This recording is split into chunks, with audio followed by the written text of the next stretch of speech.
الحمدللہ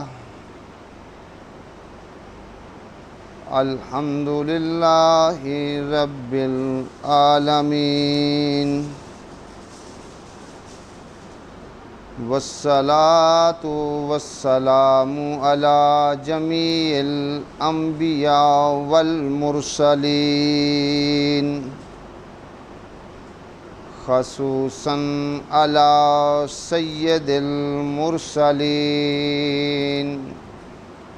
سیدنا و مولانا و حبیبنا و کریمنا محمد امین و علی آلہ و اصحابہ اجمعین اما بعد فاعوذ باللہ من الشیطان الرجیم بسم اللہ الرحمن الرحیم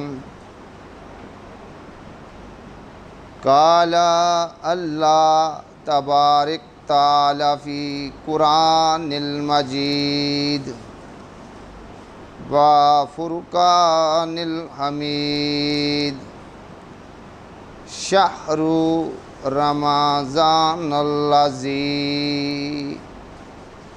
انزل فیہ القرآن ھدی للناس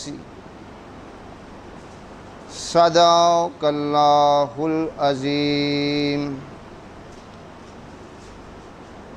الصلاۃ والسلام علیک یا سیدی یا رسول اللہ وعلی آلک واصحابک یا سیدی یا حبیب اللہ ذکر نبی دا کر تو بندیا ایدے وچ بلائی تیری ذکر نبی دا کر تو بندیا ایدے وچ بلائی تیری ایک وار تو ہو جا سونے دا پھر ساری خدائی تیری ایک وار تو ہو جا سونے دا پھر ساری خدائی تیری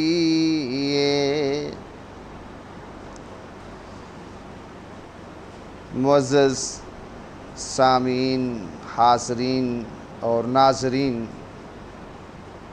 میری جانب سے آپ سب کو السلام علیکم ورحمۃ اللہ قبول ہو، اور آپ سب کو رمضان المبارک کی خوشیاں نصیب ہوں۔ ہمارے اوپر اللہ رب العزت کا یہ بہت بڑا فضل اور کرم ہوا ہے کہ مالک کائنات نے اپنی خصوصی رحمت کے سبب ہمیں ایک بار پھر زندگی میں رمضان شریف جو ہے نصیب کیا۔ تو میرے دوستو، اللہ کے اس فضل سے، مولا کی اس رحمت سے ہمیں فائدہ جو ہے اٹھانا چاہیے۔ آج کا میرا موضوع بڑا اہم ہے۔ آج ہم بات یہ کریں گے رمضان شریف کو گزارنا کیسے ہے؟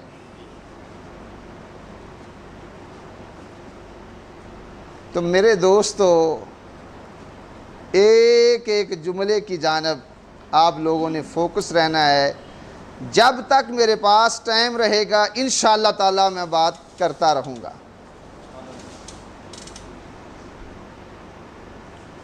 میرے دوستو، اللہ رب العزت کی پیارے نبی صلی اللہ علیہ وآلہ وسلم کے امتیوں پر خصوصی عنایت ہوئی ہے رب کی جانب سے کہ نبی پاک صلی اللہ علیہ وآلہ وسلم کے امتیوں کو اللہ رب العزت کی ذات اقدس نے رمضان جیسا مہینہ جو ہے عطا فرمایا ہے۔ اور یاد رکھیں حاجی صاحب، یہ مہینہ ایسا برکتوں والا، فضیلتوں والا، خوشیوں والا، بخشش والا کسی اور امت کو نصیب جو ہے وہ نہیں ہوا۔ تو ہماری یہ بہت بڑی خوش بختی ہے کہ ہم پیارے نبی صلی اللہ علیہ وآلہ وسلم کے امتی ہیں۔ اس سے بڑھ کر ہمارے لیے یاد رکھیں کوئی اور اعزاز جو ہے وہ نہیں ہے۔ تو میرے دوستو،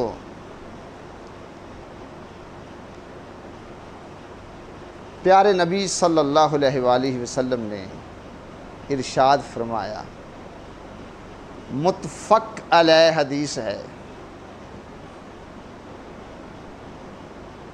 اور اس کے راوی ہیں حضرت سیدنا سہل بن سعد رضی اللہ تعالی عنہ۔ آپ فرماتے ہیں کہ پیارے نبی صلی اللہ علیہ وآلہ وسلم نے فرمایا، جنت میں ایک دروازہ جسے ریان کہا جاتا ہے، روز قیامت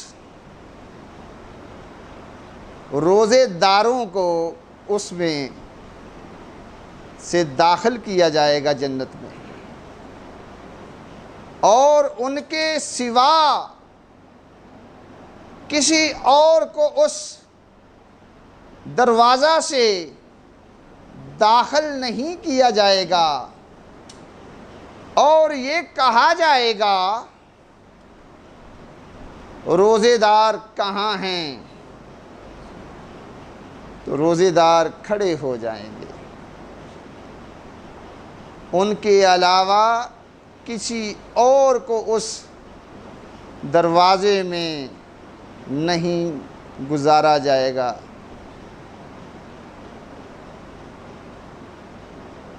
جب روزے دار اس دروازے میں سے گزر جائیں گے اس کو بند کر دیا جائے گا، اور پھر کوئی بھی اس میں سے داخل نہیں ہو سکے گا۔ میرے دوستو، قابل غور جملے ہیں۔ اللہ رب العزت کی ذات اقدس روز قیامت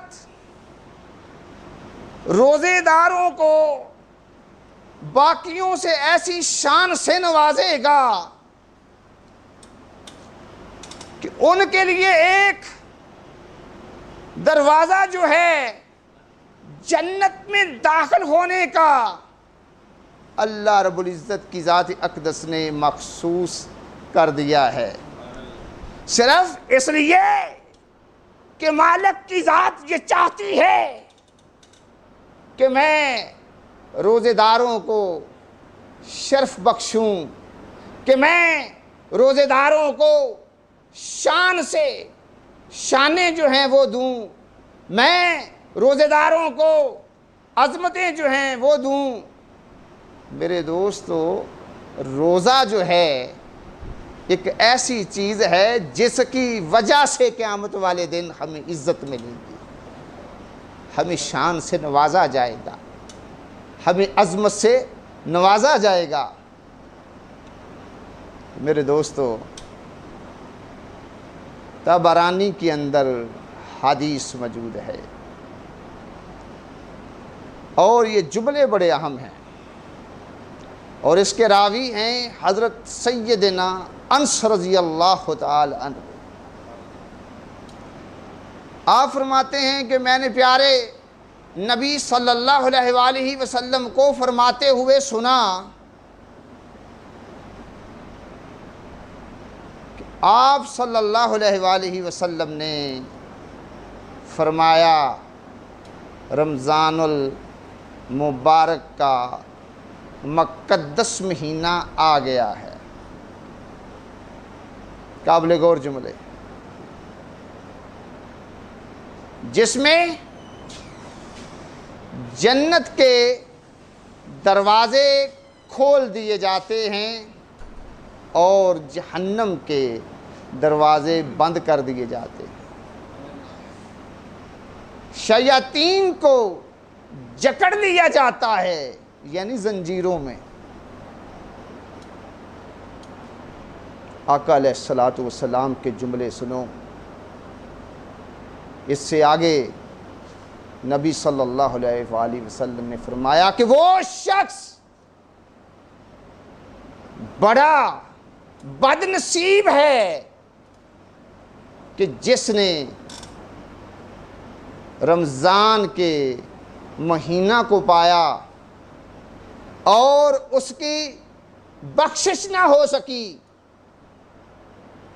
اور فرمایا کہ اس کی بخشش اگر اس مہینہ میں نہیں ہوگی تو پھر کب ہوگی؟ میرے دوستو، اس میں قابل غور بات ہے کہ رمضان میں اللہ رب العزت کی جو ذات ہے، پیارے نبی صلی اللہ علیہ وآلہ وسلم کے امتیوں پر خصوصی جو ہے رحمت فرماتی ہے کہ جنت کے ڈور کھول دیے جاتے ہیں، جہنم کے بند کر دیے جاتے ہیں، شیاطین جو ہیں وہ جکڑ دیے جاتے ہیں۔ تو پھر یار سارے کا سارا جو ہے ماحول بنتا ہے نیکیوں کی بہار کا، رکاوٹیں ساری کی ساری جو ہیں وہ ختم ہو جاتی ہیں۔ اگر اس کے باوجود جو ہے رحمت والے بخشش والے مہینہ میں بھی اگر کسی کی بخشش نہیں ہوتی، یاد رکھو اس سے بڑا اور بد نصیب کون ہو سکتا ہے؟ میرے دوستو، ہماری زندگیوں میں رمضان کئی آئے اور کئی چلے گئے، یہ اللہ رب العزت کی ذات اقدس نے ہم کو دوبارہ جو ہے رمضان شریف کا مہینہ ہماری زندگیوں میں ہمیں دیا ہے۔ تو اب ہم نے یہ دیکھنا ہے کہ اس مہینے میں کرنا کیا ہے تاکہ ہم اپنے مولا کی عطاؤں سے، رحمتوں سے، بخشش سے محروم نہ ہو جائیں۔ تو میرے دوستو، میرے جملے قیمتی ہیں۔ حضرت سیدنا جابر رضی اللہ تعالی عنہ روایت فرماتے ہیں، مسند احمد کے اندر یہ حدیث جو ہے موجود ہے۔ آپ فرماتے ہیں کہ پیارے نبی صلی اللہ علیہ وآلہ وسلم کی ذات اقدس نے ارشاد فرمایا کہ روزہ جو ہے ڈھال ہے، اس کے ساتھ بندہ خود کو دوزخ کی آگ سے بچاتا ہے۔ اس میں آپ نے لوگوں کو روزے کے بارے میں، روزے کی اہمیت کے بارے میں بتایا کہ کہیں اس روزے کو تم لوگ معمولی نہ سمجھ کے بیٹھ جانا. روزہ تو چیز ایسی ہے جو بندے کو محفوظ کرتا ہے. کس کس چیز سے بھائی؟ دوزخ کی آگ سے بندہ اس سے بچ جاتا ہے. یہ ڈال ہے، یہ آگے آ جائے گا. آپ لوگ جو ہے دوزخ سے بچ جائیں گے. اور دوسری بات ہے، ذرا تھوڑا سا آپ نے سوچنا ہے اور بات کو سمجھنا ہے.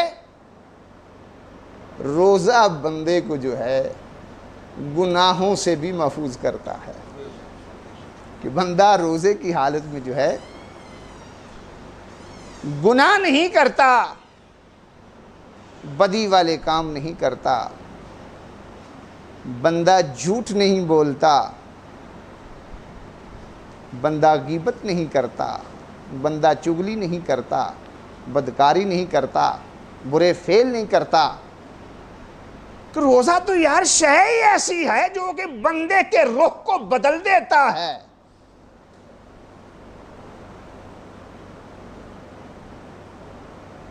تو کرنا کیا چاہیے کہ جب ہم روزے سے ہوں تو ہماری جو زندگی ہے اس کو بدلنا چاہیے. اگر روزہ دار ہونے کے باوجود بھی ہماری جو زندگی ہے وہ بدلتی نہیں ہے،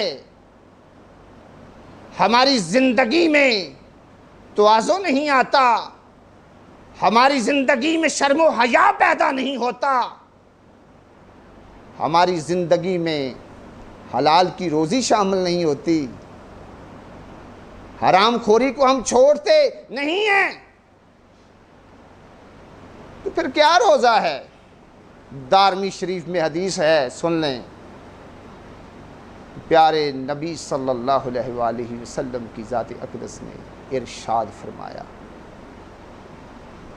کتنے روزے دار ہیں کہ جن کے پلے اپنے روزے سے بھوک اور پیاس کے سوا کچھ نہیں پڑتا. یعنی ایسے روزے دار ہیں کہ وہ صرف کیا کرتے ہیں؟ بھوکے رہتے ہیں، پیاسے رہتے ہیں، لیکن باقی جو کام ہیں بدی والے وہ سارے کرتے رہتے ہیں. جھوٹ بھی بولتے ہیں، چغلیاں بھی کرتے ہیں، حرام کی روزی بھی کھاتے ہیں. ان کی سحری اور افطاری جو ہے وہ حرام کی کمائی سے ہوتی ہے، حرام کے پیسوں سے ہوتی ہے. تو ایسے جو لوگ ہوتے ہیں جو جھوٹ بھی نہیں چھوڑتے، برے عمل بھی نہیں چھوڑتے، تو یاد رکھنا ان کو روزے کا کچھ فائدہ نہیں ہوگا. صرف ان کو یہی فائدہ ہوگا کہ وہ بھوکے اور پیاسے ہیں. باقی جو روزے کا ثمر ہے، جو روزے کا جو پھل ہے، روزے کا جو اجر ہے، اس سے وہ محروم رہیں گے. بخاری شریف کے اندر بھی حدیث موجود ہے اور ترمذی شریف کے اندر بھی حدیث موجود ہے. حضرت سیدنا ابو ہریرہ رضی اللہ تعالی عنہ اس حدیث کے راوی ہیں. آپ فرماتے ہیں کہ آقا صلی اللہ علیہ وآلہ وسلم نے فرمایا، جو شخص یعنی بحالت روزہ جھوٹ بولنا اور اس پر عمل کرنا ترک نہیں کرتا، یعنی کہ برے عمل کرنا نہیں چھوڑتا، اللہ تعالیٰ کو کوئی ضرورت نہیں اس کا کھانا پینا چھوڑنے کی. اس میں نبی پاک صلی اللہ علیہ وآلہ وسلم کی ذات اقدس نے ہم لوگوں کو یہ بات سمجھائی کہ اگر روزہ رکھا ہوا ہے تو پھر جھوٹ نہیں بولنا، برے اعمال نہیں کرنے، برائی کی جانب راغب نہیں ہونا، کرنا بھائی کیا ہے؟ پھر سیدھی سیدھی بات کرنی ہے، حق والی بات کرنی ہے، سچائی والی بات کرنی ہے، وہ بات کرنی ہے جو اللہ کو پسند ہے۔ اگر روزہ رکھ کر بھی ہمارے اندر اللہ کا خوف پیدا نہیں ہوتا تو روزہ رکھا کیا ہے بھائی؟ بات سمجھانے کا مقصد یہ ہے کہ روزہ صرف بھوکے اور پیاسے رہنے کا نام نہیں ہے۔ روزہ تو اس چیز کا نام ہے کہ ہمارے اندر اللہ کا ڈر ہو اور ہماری گفتگو جو ہے وہ بہتر ہو، بلی ہو، خیر والی ہو، اچھی ہو، حق والی ہو، جیسا کہ اللہ رب العزت کی ذات اقدس نے سورہ احزاب کی آیت نمبر 70 میں ارشاد فرمایا۔ ساری بات یقین کرو سمجھا دی۔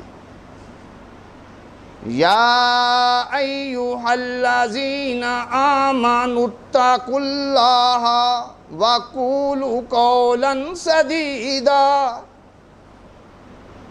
اللہ رب العزت نے فرمایا کہ اے ایمان والو، اللہ سے ڈرو، ڈرتے رہو، ڈرتے رہو، اور سیدھی بات کہا کرو، حق والی بات کہا کرو، سچائی والی بات کہا کرو۔ تو میرے دوستو، روزے میں ہمیں یہ چیز سکھائی جا رہی ہے کہ ہم جو ہے فحش کلامی نہ کریں، گالی گلوچ نہ کریں، چغلی نہ کریں، غیبت نہ کریں، اور دوسروں کے عیب بیان نہ کرتے پھریں۔ ان چیزوں سے روکا گیا ہے، تو تب روزہ بننا ہے۔ تو روکیں گے کیسے؟ یاد رکھو اللہ کا ڈر ہوگا۔ اللہ کا ڈر بڑی چیز ہے۔ روزے کا مقصد بھی یہی ہے کہ ہمارے اندر اللہ کا جو ڈر ہے وہ پیدا ہو جائے۔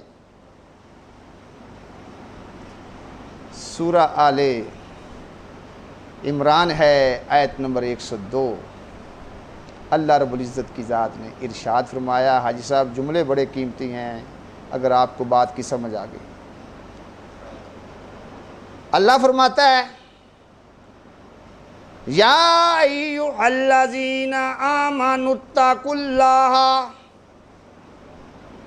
حق تقاتہ ولا تموتن الا وانتم مسلمون۔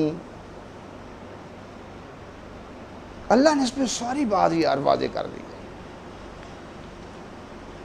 اللہ کی ذات نے فرمایا کہ اے ایمان والو، ان لوگوں سے بات ہو رہی ہے کہ جو پیارے نبی صلی اللہ علیہ وسلم کی ذات اقدس کو حق اور سچ مان چکے ہیں، جو آقا صلی اللہ علیہ وآلہ وسلم کی ذات اقدس پر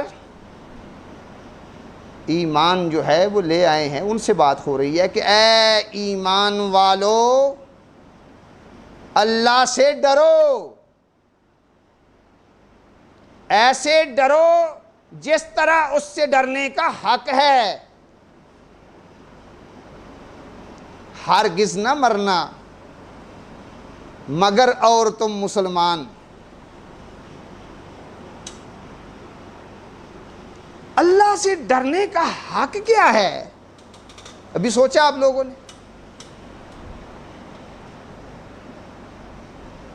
یاد رکھو، آج سمجھ لو، اور اس حق کو ہمیشہ آپ لوگوں نے ادا کرنا ہے کہ ڈرنے کا حق یہ ہے۔ اللہ سے ڈرنے کا حق میرے دوستو یہ ہے کہ کوئی ایسا کلام نہ کیا جائے اور کوئی ایسا کام نہ کیا جائے جس سے اللہ ناراض ہو سکتا ہو یا غضبناک ہو سکتا ہو۔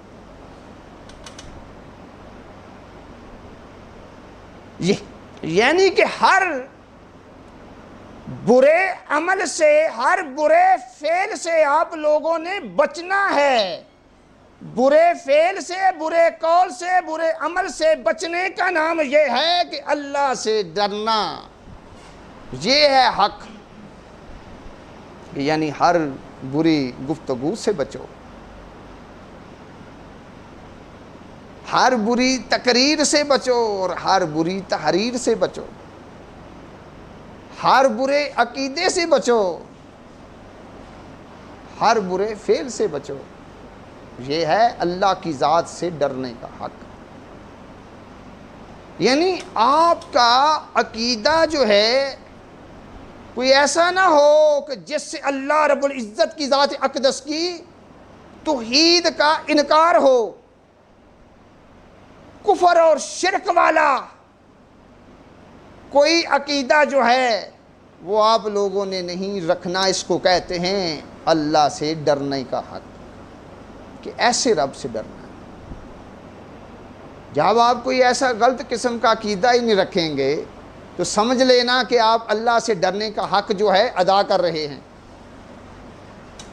اور نہ ہی کوئی ایسا عقیدہ رکھو جس سے پیارے نبی صلی اللہ علیہ وآلہ وسلم کی ذات اقدس کی فضیلت کا انکار ہو، آپ کے فضائل کا انکار ہو، آپ کے علم پاک کا انکار ہو، آپ کے شمائل کا انکار ہو۔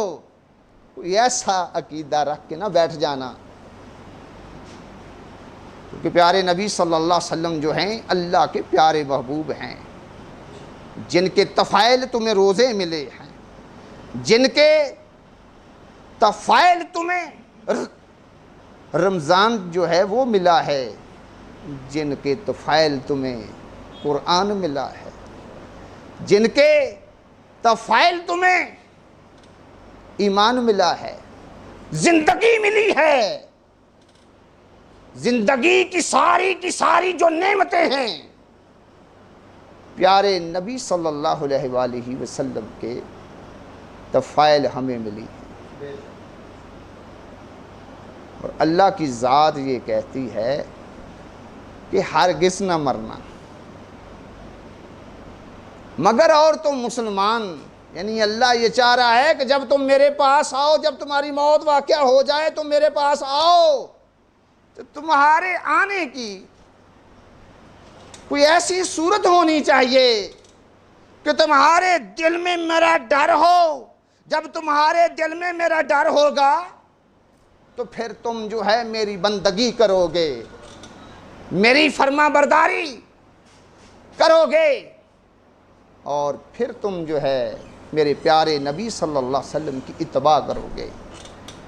اور جب تم میرے پاس آؤ گے مرنے کے بعد تو پھر کیا ہوگا؟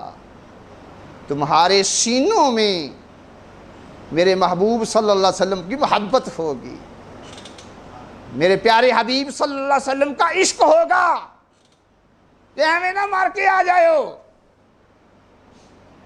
خالی ہاتھ نہ آ جائے ہو، آئو تو یہ صورت ہونی چاہیے کہ تم مسلمان ہو، کہ میرے پیارے حبیب کے ماننے والے ہو۔ تو میرے دوستو، مولا کے پاس ایسے جانا ہے کہ ہم اس کی بندگی جو ہے کرتے ہوئے چلے جائیں، اور پیارے نبی صلی اللہ علیہ وآلہ وسلم کی غلامی جو ہے کرتے ہوئے چلے جائیں۔ تو یارو کیسے بندگی ہوگی اور کیسے غلامی ہوگی؟ اس میں کرنا کیا ہوگا؟ کرنا اللہ رب العزت کی ذات اقدس نے ہر چیز یقین کرو واضح کی۔ سورہ آل عمران ہے، آیت نمبر 132۔ اللہ کی ذات نے ارشاد فرمایا وَآتِيُوا اللَّهَ وَالرَّسُولَ لَعَلَّكُمْ تُرْحَمُونَ، اور کہنا ماننا ہے اللہ کا اور پیارے رسول صلی اللہ علیہ وآلہ وسلم کا، مانو کہنا تاکہ تمہارے اوپر رحم کیا جائے، رحمت کی جائے۔ یعنی اگر ہم اللہ اور اس کے پیارے رسول صلی اللہ علیہ وآلہ وسلم کی ذات اقدس کا کہنا مانتے ہوئے اس دنیا سے چلے جائیں گے تو یاد رکھیں پھر ہمارے اوپر جو ہے رحمتیں ہی ہوں گی، خیر ہی ہوگی، ہمارے لیے بہتری ہوگی۔ تو اس لیے رمضان ہمیں ملا ہے کہ ہم اپنے آپ کو جو ہے سنوار لیں، بہتر کر لیں۔ جیسے ہم اس میں جو ہے اللہ تعالیٰ کی فرما برداری کرتے ہیں، کوئی غلط کام ہم لوگ نہیں کرتے، ایسے ہی ہم نے باقی زندگی میں بھی ان چیزوں کو کنٹینیو کرنا ہے کہ ہمارے اندر جو ہے وہ تقویٰ پیدا ہو جائے۔ رمضان ملا بھی اگر تقویٰ پیدا نہیں ہوا، اللہ کا ڈر پیدا نہیں ہوا، تو پھر سمجھ لیں کہ ہم نے صحیح طور پر جو ہے رمضان کو گزارا نہیں، غفلت میں رہے ہیں ہم لوگ پھر۔ تو آئیے ایک دو باتیں آپ لوگوں سے میں شیئر کرتا ہوں، باتیں تو کئی ہیں لیکن ٹائم تھوڑا ہے، رمضان کے حوالے سے، اور اس میں آپ کے سوال کا جواب بھی ہے۔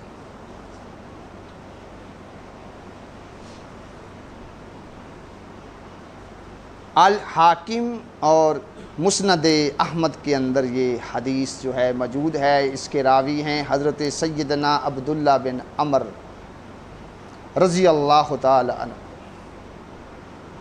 آپ فرماتے ہیں کہ پیارے نبی صلی اللہ علیہ وآلہ وسلم کی ذات اقدس نے فرمایا،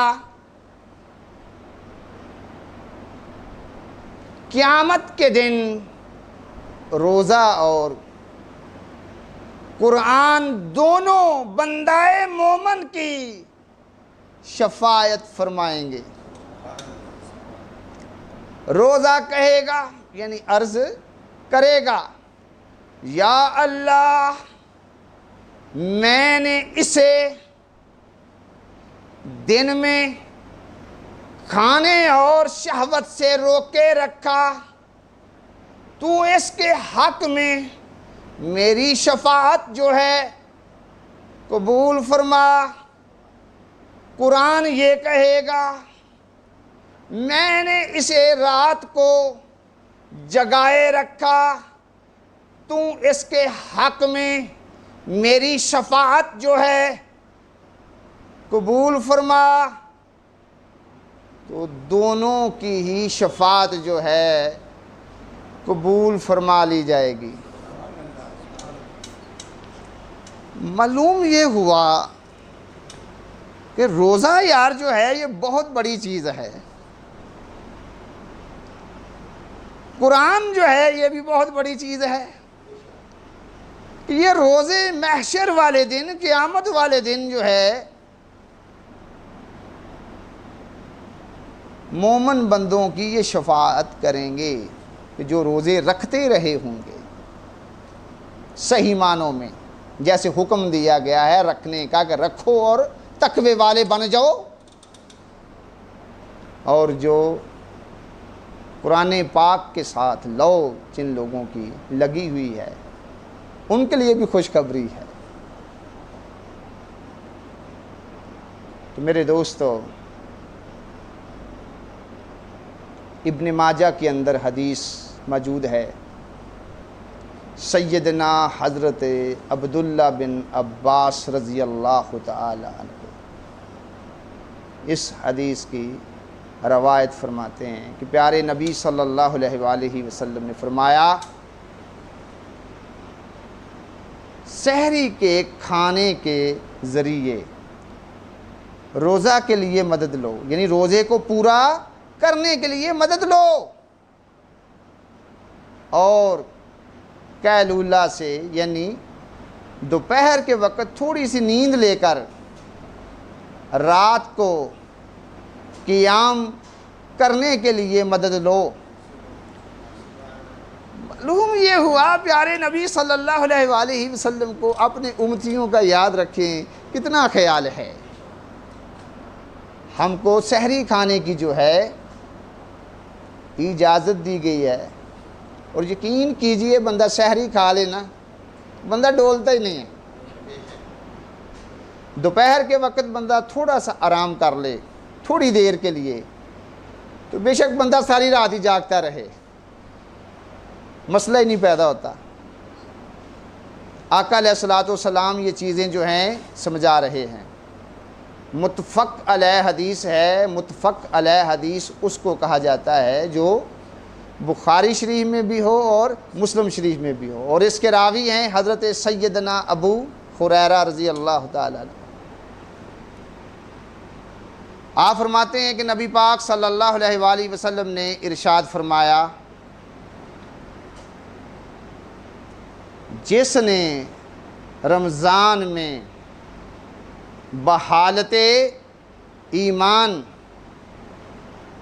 ثواب کی نیت سے قیام کیا،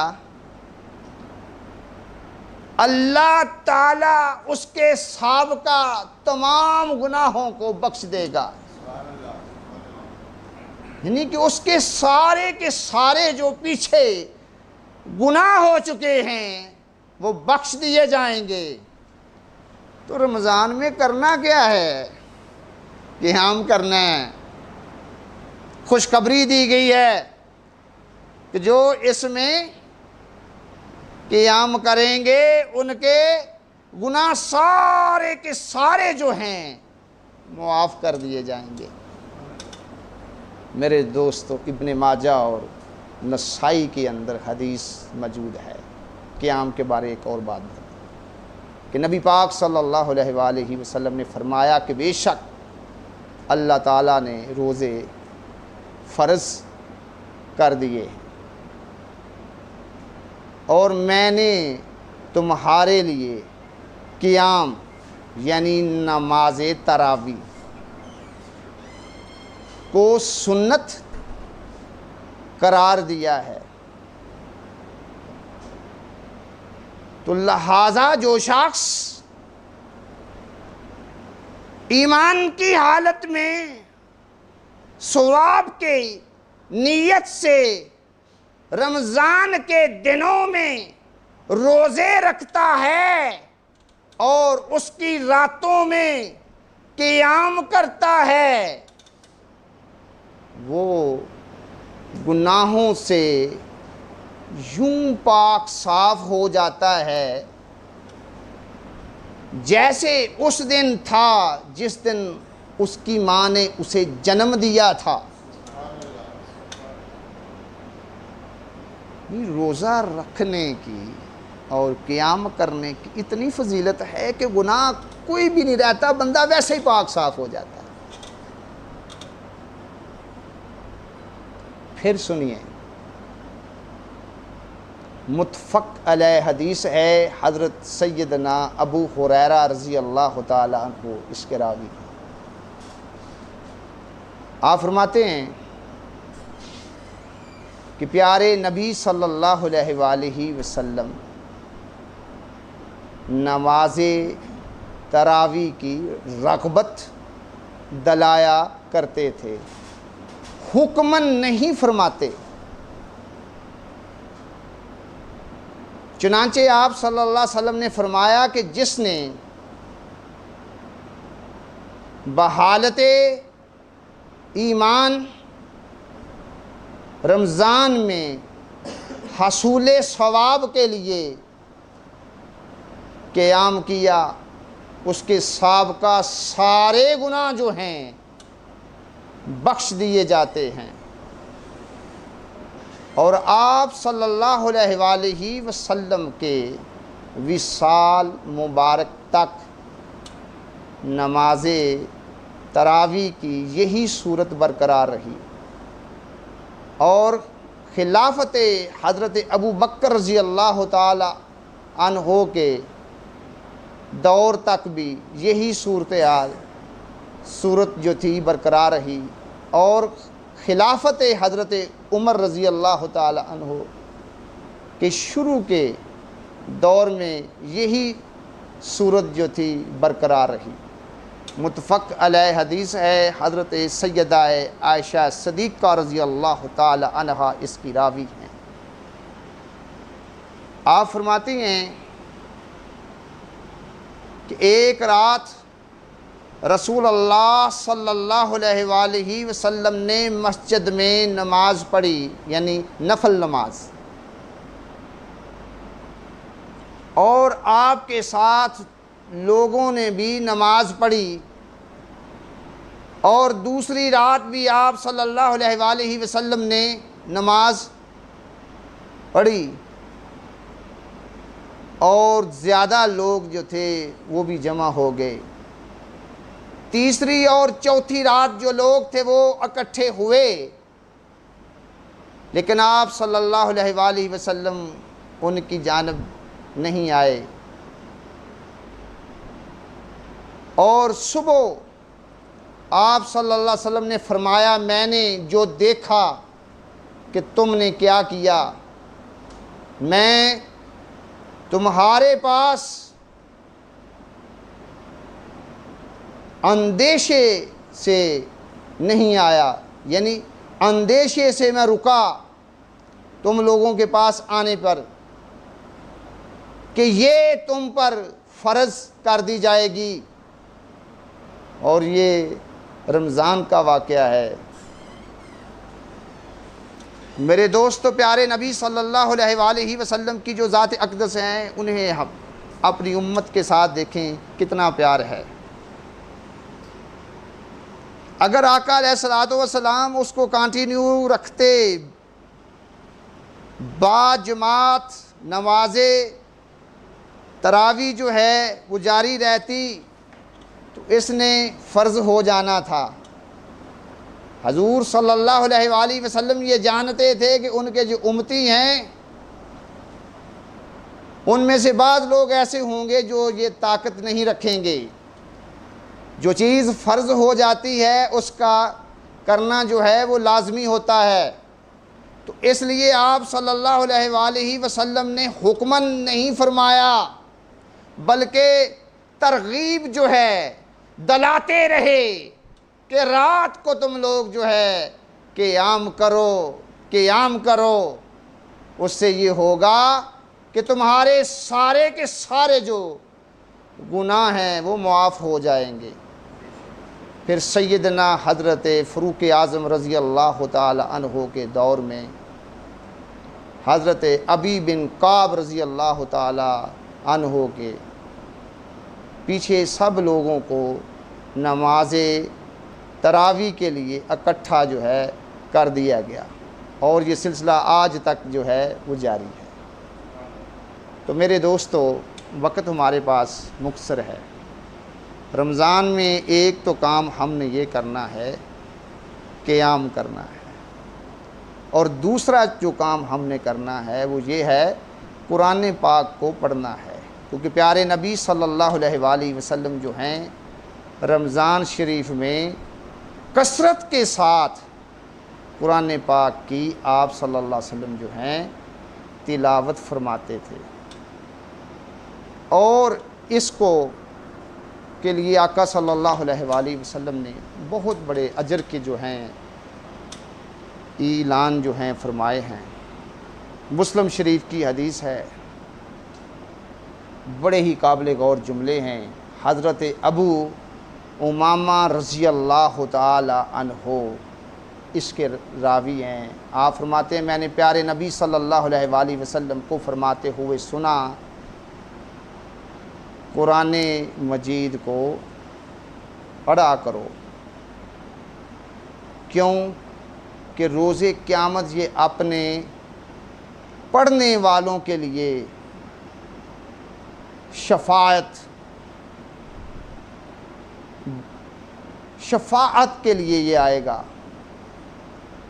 کہ جو قرآن مجید کو پڑھیں گے تو روز قیامت والے دن قرآن جو ہے ان کی شفاعت کرنے والا بن کر آئے گا۔ میرے دوستو، پیارے نبی صلی اللہ علیہ وآلہ وسلم کی ذات اقدس نے ارشاد فرمایا، اور یہ حدیث ابن ماجہ کے اندر بھی ہے، نسائی کے اندر بھی ہے، اور مسند احمد کے اندر بھی ہے، اور دارمی شریف کے اندر بھی ہے۔ کہ اللہ کے پیارے رسول صلی اللہ علیہ وآلہ وسلم نے فرمایا، اور اس کے راوی حضرت سیدنا انس رضی اللہ تعالی عنہ ہیں، آپ نے فرمایا کہ لوگوں میں سے کچھ لوگ خاص یعنی اللہ والے ہوتے ہیں، یعنی لوگوں میں سے کچھ لوگ ایسے ہوتے ہیں جو اللہ والے ہوتے ہیں۔ تو صحابہ کرام رضوان اللہ تعالی علیہم اجمعین نے پوچھا، یا رسول اللہ صلی اللہ علیہ وآلہ وسلم وہ کون لوگ ہیں، یعنی وہ کون خوش نصیب لوگ ہیں؟ تو آقا صلی اللہ علیہ وآلہ وسلم نے فرمایا، قرآن پڑھنے والے، وہی اللہ والے، اور اس کے خواص ہیں، یعنی اللہ کے وہ خاص ہیں۔ معلوم یہ ہوا کہ جو بندے یہ چاہتے ہیں کہ ہم اللہ والے بن جائیں، اللہ کے خاص بندے بن جائیں، تو ان کے لیے یہ لازم ہے کہ وہ قرآن پاک کو جو ہے پڑھیں۔ میرے دوستو، سیدنا حضرت علی بن ابی طالب رضی اللہ تعالی عنہ روایت فرماتے ہیں کہ پیارے نبی صلی اللہ علیہ وآلہ وسلم نے فرمایا، اور یہ حدیث جو ہے ترمذی شریف میں بھی ہے اور ابن ماجہ کے اندر بھی موجود ہے، کہ فرمایا کہ جو شخص قرآن کو پڑھتا ہے اور اس کو حفظ کر لیتا ہے اور اس کی حلال کردہ چیزوں کو حلال سمجھتا ہے اور حرام کردہ چیزوں کو حرام سمجھتا ہے، تو اللہ تعالیٰ اس کو اس وجہ سے جنت میں داخل کرے گا، اور اس کے خاندان کے 10 ایسے افراد کے لیے اس کی شفاعت کو جو ہے، اس کی سفارش کو جو ہے قبول فرمائے گا، جن پر دوزخ جو ہے وہ واجب ہو چکی ہوگی۔ اتنا فائدہ اس کا۔ میرے دوستو، اللہ رب العزت کی ذات نے سورہ البقرہ کی آیت نمبر 185 کے اندر ارشاد فرمایا، شہر رمضان الذی انزل فیہ القرآن ہدی للناس، کہ آپ نے فرمایا، اللہ رب العزت کی ذات نے قرآن پاک میں، کہ رمضان کا مہینہ ہے جس میں قرآن کو اتارا جو لوگوں کے لیے ہدایت و رہنمائی ہے۔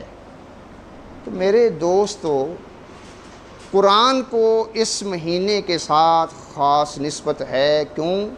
قرآن اس مہینے میں اترا ہے۔ اور یاد رکھو یار، یہ مومنوں کے لیے تو بہت بڑی چیز ہے۔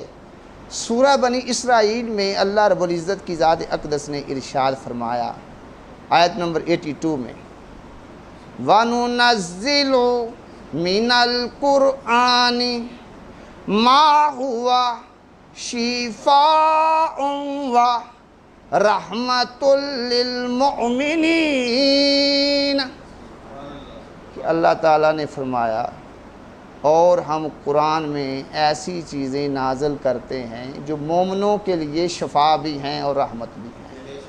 قرآن میرے دوستو ایسی چیز ہے جو ہدایت بھی ہے، جو رحمت بھی ہے، جو نور بھی ہے، جو دستور بھی ہے، جو ضابطہ حیات بھی ہے، اور جو شفا بھی ہے۔